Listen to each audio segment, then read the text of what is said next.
Hello everyone, I'm Andrew Martin, International Master, and I've been recording DVDs for Chessbase now for over 10 years.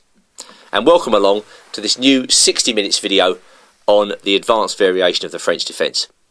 Well, not the main line of the advance, but a special line developed by Grandmaster Victor Kupreichik, which I think is pretty promising for White.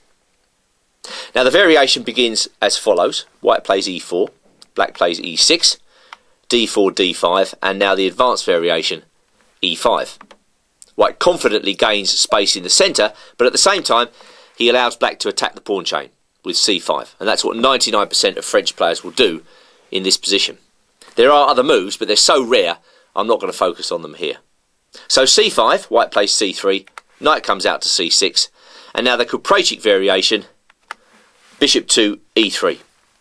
An unusual move, certainly when we compare it with the usual knight f3, which on the face of it looks slightly more flexible.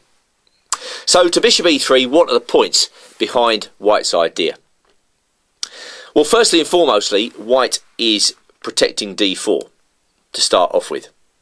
He knows he's leaving b2 unprotected, but a quick queen d2 is going to solve White's problems. If Black plays, for instance, queen b6 in this position, White simply goes queen d2, protecting the pawn.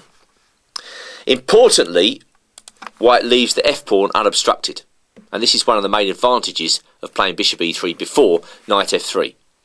White can, and often does, play f4 before he plays knight f3.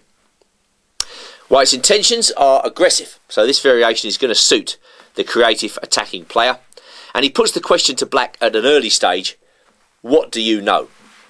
And I think a lot of Black players will not be prepared too well against this unusual line.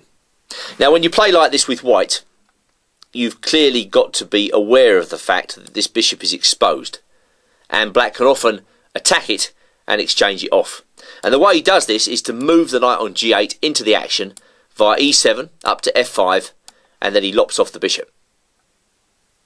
Another route for this knight is to come via h6 again to f5, or possibly sometimes to g4 when White's moved his queen, and then knight takes e3. White's got to go into this variation with his eyes open, knowing full well that this manoeuvre is available for Black. So all in all, this variation poses unusual problems, and this is why I'm recommending it to you. I think you're going to find it an effective weapon for White. So without further ado, it's time to proceed to the games.